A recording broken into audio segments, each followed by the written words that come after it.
Hey there, my friends. Welcome back. We are talking about getting up and getting moving and having good mornings today. So I am excited because I feel like I have found something that works really well for me.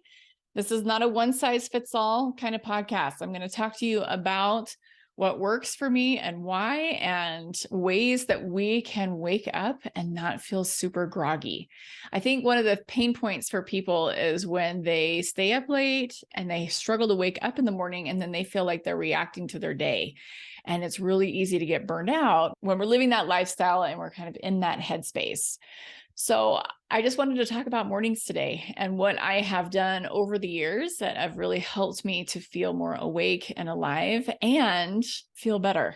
Actually, I have been in spaces in my life where I haven't been taking care of myself. And this is why I am pretty strict on my systems and my routines. Even when I travel or we're at a family reunion, I've mentioned before that my husband's family loves to party until the wee hours of the morning, or maybe not even the wee hours. Like when I'm waking up, they're still up.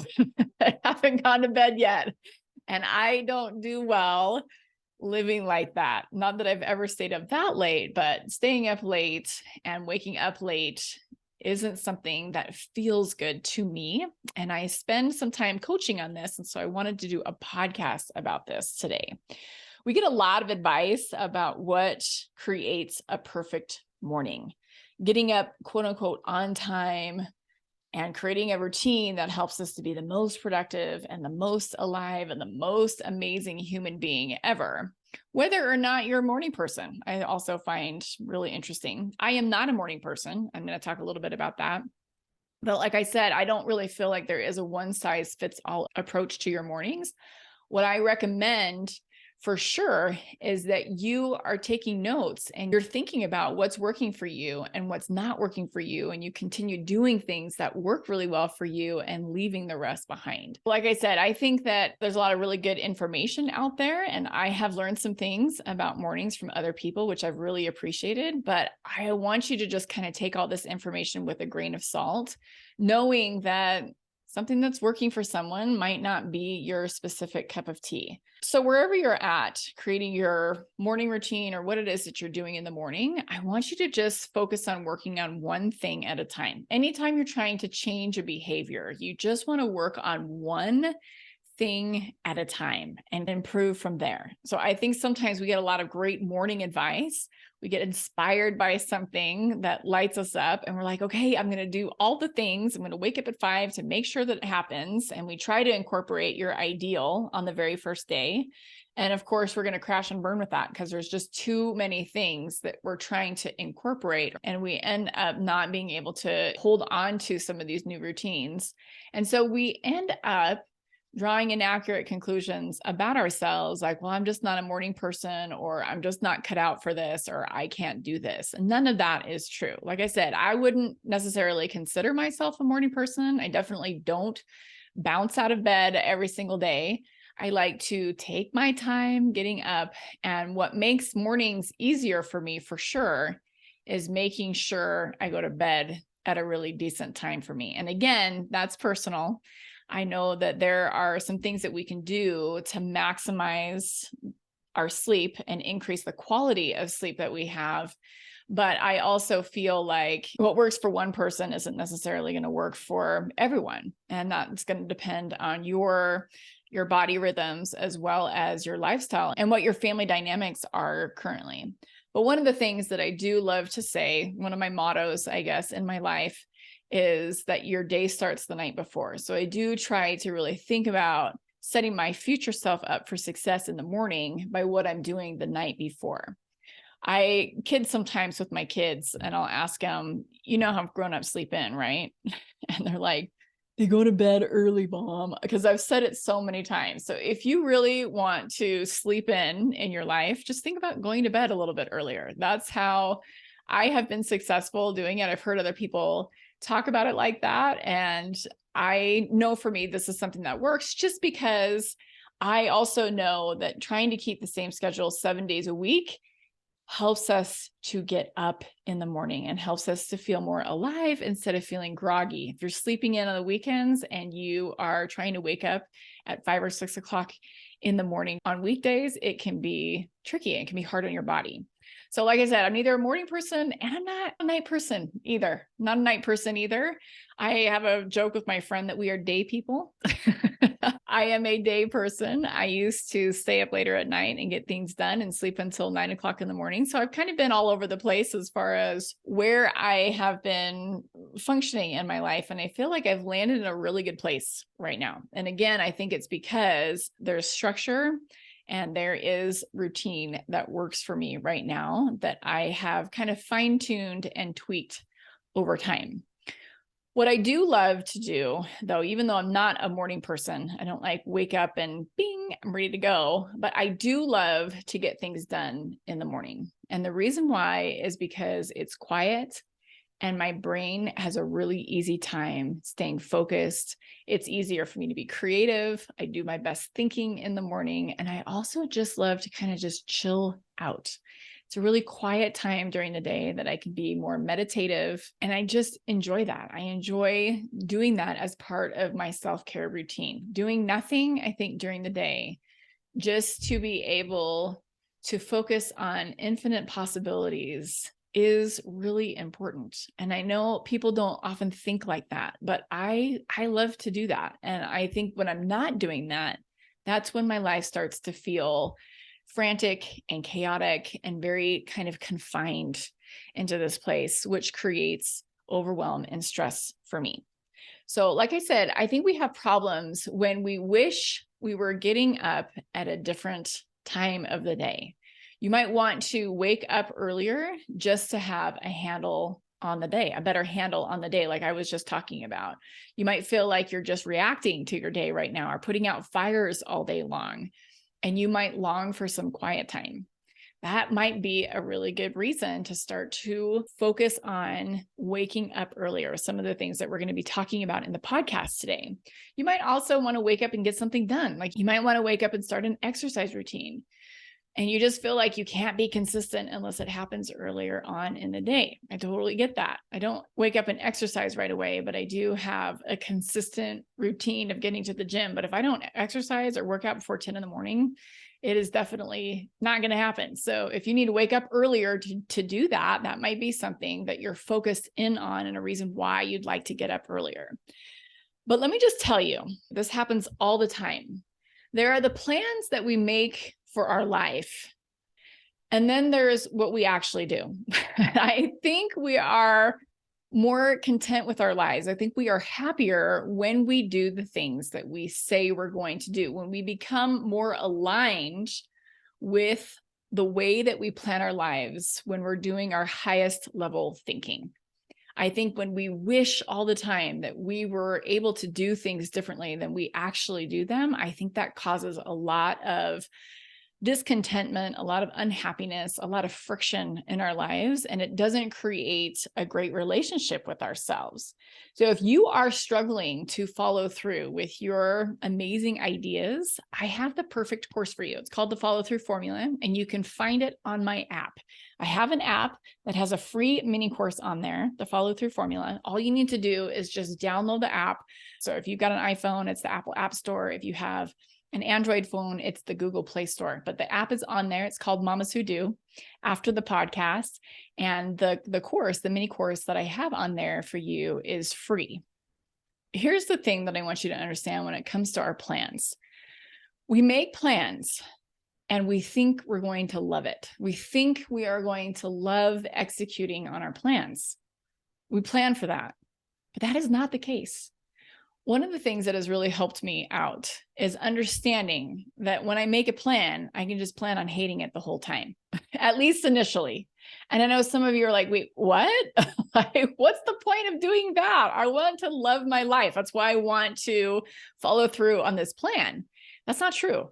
What you want are the results from your plan. But the thing is we also think and loving those results that we are going to love the process. And I'm not saying that you can't get to a place where you do love the process, but at first, this is the part that's really hard, is the process. It's developing this routine. It's creating this new habit. And that's what we don't want. We don't want to go through the process, actually doing the dang thing. because it's messy and it's hard and it's really uncomfortable. And that's not what we want. We're in the middle of it. And we're like, this is not what I signed up for, or not even in the middle of it. It's starting it, like getting out of bed. And we're like, no, this is not what I want. Never mind. Abort. I changed my mind. We are not doing this. Okay. But we also don't like not getting results. We don't like that. We want the results that come from developing this new routine that we think is going to be amazing. In this case, today, we're talking about waking up early. We want the results that are going to come in our lives because we are in the habit of waking up early in our lives, whatever that looks like for you. I'm not even throwing out numbers today, but I just want you thinking about what it is that you want by waking up early. We have to be intentional about what's hard. Do you want your life to be hard because you struggle to follow through, because you're reacting to your day, or because you're burned out because you're reacting and you're just spending your time putting out fires, or because you're not taking good care of yourself? Or instead, do you want your life to be hard because you follow through, because you keep your word to yourself, and you're growing in this process and you're learning to obey yourself? Along the lines of doing that, along the lines of following your plan and going through the motions and sticking with the process, you do get some fun results. You want that to be your hard. Okay, I want you to just think about that for a second. Either way, it's hard. So what are you going to choose? So let's just say you do have this plan of waking up earlier. This is your plan from your highest self. And we usually make this plan sometime during the day, right? I know I get all kinds of ideas about how I'm going to live my best life while I'm working out or while I'm doing something that is helping me to kind of generate these positive vibes, right? That's when you're making these plans from your highest self, when the sun is shining, or maybe even you're making this plan the night before you actually go to bed. Now, I have to tell you, I do not decide what time I'm waking up as I'm going to bed, because when I'm going to bed, I'm tired and I don't want to wake up early in the morning. As I'm going to bed, if I'm tired, I'm like, you know what, you can just sleep in tomorrow. That's okay. No, that's not when I want to plan my day. I want to plan my day when I'm thinking from my highest self. Okay. So we've made this plan. We're going to get up early and we set an alarm. That's usually what people do, is they set an alarm. So when it comes down to actually getting up, when your alarm goes off, you're going to hate it. Just plan on it. You're going to hate it. And I totally get it. I hate it too. I hate it when my alarm goes off in the morning. And actually, I'm going to tell you, I actually don't set an alarm in the morning. I know that also is going to blow some of your minds right now, but I'm going to talk a little bit more about that in a second. But I promise you, the hardest part of this whole thing is actually not the alarm going off. It's the drama that we generate in our minds after the alarm goes off. The drama will always be there. And I think over time, the drama minimizes for sure. The drama minimizes in our minds after we have an established routine, but it's still there from day to day. Every morning, I don't want to get out of bed, but it's not this whole big whine fest anymore like it used to be. The whine fest used to sound like this, but I don't want to, but you should get up. But it's so warm and cozy in my covers, but you said you wanted to. I just feel so tired right now, just 5 more minutes. And then I'd hit the snooze button and prolong the drama. I would just make it like 10 times harder for myself, because I would listen to this conversation and inevitably I would cave. I would give in to the drama. I honestly think the snooze button was one of the cruelest inventions ever made, because it perpetuates the struggle. And of course, I'm being facetious. It's not the cruelest. I mean, we could definitely debate that and I would lose. But in the moment, when you're waking up in the morning, the snooze button is not your friend. Why would you do that to yourself? Just 8 more minutes of sleep? No one can get good quality sleep in 8 minutes, I promise you. But there is this sense of relief in putting off the inevitable, which is getting out of your bed. There is this instant gratification that comes from hitting the snooze button, telling yourself you can get 8 more minutes of sleep. Let me just tell you, 8 more minutes of sleep is going to do diddly squat for you. We cannot rest. It's not restful or relaxing when you subconsciously know that that stupid alarm is going to go off again in 8 minutes. Okay, I mentioned a second ago, I don't use alarm clocks, and you might be surprised. I rarely use one unless I'm flying. And then I do sometimes because I don't want to miss my flights, but I try not to. I try to get later flights in the day so I don't have to do alarm clocks. But on a regular day, I actually don't need an alarm clock. I go to bed early enough that it's not a problem for me to wake up by myself by 6 o'clock. And I say by myself, which really actually isn't true. My husband, Merrill, wakes up an hour earlier than I do to lift weights. And so I hear him moving around and waking up, and I like to wake up around 6. So when he comes back in our room to take a shower for work, I wake up and I get out of bed. I need to be out the door by 7:10 to pick up my son from seminary and take him to school. So occasionally I'm in bed to maybe 6:30. Some mornings, like maybe 2 mornings this whole year, I've stayed in bed till 6:45. So I know that there's some flexibility there, but I also know what my body needs at this point in the game. So I know that if I am sleeping until 6:45 in the morning and it's harder for me to get out of bed, it's probably because I need the extra sleep. There just wasn't a good night of sleep the night before, or, for whatever reason. But in that time between 6 o'clock normal get up time to 7:10, when I actually have to leave my house to go pick up my son who's in seminary at our church, my husband drops him off on his way out the door to work. And then I pick up Isaac an hour later. In that time, in that window of time, I drink my lemon water and I have what I like to call my sacred morning time before I actually leave my house. And that looks different depending on the time of year. And I can tell you what I do right now, but it will be different probably in a month down the road, or in 3 months down the road, because I'm constantly tweaking my morning. And some of you are thinking, wouldn't that be a luxury to just not even have an alarm clock and to just be able to get up at 6 o'clock in the morning? Now, I have to tell you, this is something I've trained myself to do. And it's because I hated this process of this drama, this morning drama that I would have. I think, like I said, it helps out so much more for me to go to bed at a decent time at night so that I am able to wake up at 6 o'clock without the drama. And I used to tell myself, if only I had enough hours in the day to get it all done. And what I would do in order to make that happen was I would sacrifice my sleep. But let me just tell you, no one has enough hours in the day to get it all done. I want you to let that sink in for a second. If you're newer to me, this might shock you. No one has enough hours in the day to get it all done. This is the difference between people who are burned out and people who are peacefully productive. People who are peacefully productive are very strategic and relentless about what we choose to say no to. So it's not about getting it all done. It's about getting the right things done. I used to think the solution was to be able to wake up at 3 o'clock in the morning after I stayed up until 11 o'clock to keep working at night. So I'd stay up really late at night and I'd try to push myself to wake up early in the morning. But listen, sacrificing sleep is not the answer. Sacrificing sleep leads to burnout. And it's just something that's not sustainable. And I know from being a health coach and being in the fitness space for over 20 years, there is a myriad of health issues that come from sleep deprivation, including cancer. And I know some of you are just like, wait, what? What did I just hear you say? Sleep deprivation, chronic sleep deprivation, is considered a class 2A carcinogen. So it's just like exposing yourself to chemicals over time that create cancer in our body. But you think about it, that makes sense. We sleep so that we repair, right? We sleep so that our bodies can reconstruct and rebuild. If we are depriving ourselves of sleep, our bodies can't do that. And slowly over time, our bodies start to break down.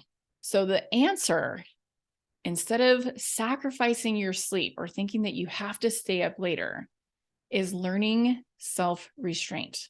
In order to do this, we have to get crystal clear on what our priorities are, and we have to learn how to say no to everything else, including yourself. So if you feel like every single thing in your life is a priority, it's not. It's a lie. It can't be. And I know some of you are just like, well, you don't understand my life. Your life is not the exception. I used to think the exact same thing. I used to think, but you don't understand. You don't understand. So if you're not sure how to prioritize and live your life from your priorities, you have to join me inside of the Burnout Breakthrough. Currently, I am doing some live workshops over the next month or two, every single Wednesday at 1:00 Mountain Time. So you can sign up for these workshops. They're all about 5 productivity mistakes that busy moms cannot afford to make. And you can sign up for this free workshop directly at workshop.janeenalley.com. So this is where you need to be specifically if you are telling yourself right now, oh my gosh, I would love to do that, but I just don't have any time. This is where you need to be before you do anything else, before you try to lose weight, before you try to write a book, before you try to start a business, before you try to wake up early, you need to join me inside of the Burnout Breakthrough. I will teach you how to become peacefully productive in this class. And you will be able to execute faster on the things that you would like to do in your life. And you will learn how to follow through on your big plans and goals and dreams for your life. Okay, so let's get back to cutting down on the drama in the morning. So we wake up and we have this conversation of, you need to get up, but I don't want to, but you told yourself you would, but I would love to sleep in for another 8 minutes. Okay, so the way that you cut that, I want you to learn how to cut that drama is to count down. Okay. I think sometimes in the past, I've gone into why it's important for you to wake up in the morning and all of that stuff. It is really hard to access your big why you want to wake up in the morning when you're groggy. As soon as that alarm clock goes off, you're not thinking, okay, I know that I want to wake up in the morning to exercise because I'm going to feel amazing. No, all you're focused on is going back to bed. So the one thing that has worked for me consistently over time is the countdown. All you do is like, okay, Janeen, this is it. It's going to be painful. But on the count of 5, we're going to get out of bed. 5, 4, 3, 2, 1. And I throw my legs over the side of my bed. This is the way I trained myself to wake up without an alarm, is to do the countdown. It totally cuts down on the drama. Okay, you're not going to want to do it, but it's short and it's concise and it's the end of story. Now, don't crawl back in bed. Splash some water on your face, brush your teeth, let the dog out, do whatever you need to do to start moving through the day. Okay, even if it's slowly. Okay, it doesn't need to be fast. It doesn't need to be a sprint as soon as your feet hit the floor. But this, again, cuts down on the drama. And for me, I kind of have this visual in my mind when I did this, as far as like silencing the drama. There was a time, well, this is again, when we lived in Europe, my husband's in the military. So we spent 4 years on a base in Germany, and we took a trip to Italy. So we were down, and the only thing that I wanted to see in Rome was the Sistine Chapel, because I don't do crowds very well. And I was like, but I really, really, really want to see the Sistine Chapel in person. That was the one thing. And let me just tell you guys, I was doing so much thought work, like getting myself through the Sistine Chapel, because it was like, I had somebody right here in front of me. I could, I was touching them in the front. Somebody was touching me in the back. We were just kind of shuffling through, and we get into the Sistine Chapel itself, and they wanted everybody to be kind of reverent in there, which I understand. But there was this large, loud Italian voice that was like, Silencio. It was super loud. And so this countdown timer for me is this silencio for me to just cut the drama. Okay. So I want you thinking about that. I want you just thinking about, okay, silencio. We are going to cut the drama. 5, 4, 3, 2, 1, out of bed. Okay. The countdown timer in your mind is simple and it's really easy to remember. Like I said, we're not focusing on why right now. That is from your highest self. And again, we're not accessing highest thought patterns. At least I'm not that early in the morning. Okay. You might be wondering to yourself, what are you going to do in the morning when you wake up earlier? You get up early and you might be thinking, but I could just sit there. You certainly could just sit there, but you could also have some quiet time to yourself. Like I said, my morning routine is always changing. And I think whatever you land on, whatever you want to try, whatever you plan on doing in the morning, there needs to be an aspect of fluidity to the plan, of course, because it's not going to be the same. What's working for you right now, you might have landed on the perfect morning routine for you. is going to change most likely in the summertime. Most likely in the summertime when the sun is up earlier, maybe your kids are up earlier. But either way, I recommend that you are doing some type of quiet something in the morning. I love to call this my sacred morning time, and I'm stealing this from my massage therapist, Karen. She recommends, I think, to every single client that she has that there is sacred morning time in the morning. And the reason why is because it quiets your nervous system. It gives you a moment to just relax into your life and to not take things as seriously as we often want to, or think we need to in order to function. So having a little bit of quiet time in your morning is helpful. What I love to do in my morning, I love to just meditate in my morning. I also love to read my scriptures in the morning. That is such a beautiful time of day for me to connect with God and just myself. And I just love that. But it puts me in the right headspace where I'm not reacting to my day all day long. I'm not putting out fires. And what I've learned is it is amazing what I actually have time for in my life. But I can't find that if I'm constantly reacting to my life. I used to tell myself all the time, oh my gosh, I'm so busy. I realized I'm not busy. I understand we all have things going on, not just me. I have things going on. I know that you have things going on, but I have just made a conscious decision never to talk to myself like that. And being quiet in the morning helps me to realize that my life is not an emergency. Most of the things that are going on in my life are things that I'd love to get done, but I don't have to. I don't have to. And when we talk to ourselves like that, I have to get this done. I should get this done. It kind of puts us on the defensive. So again, start where you're at and improve from that space. If you're currently staying up until 1 o'clock in the morning and you're waking up at 7:30, you want to just kind of slowly dial that back. Maybe you start going to bed at 12:30 and you start waking up at 7:15. So try going to bed a little bit earlier and waking up just a little bit earlier.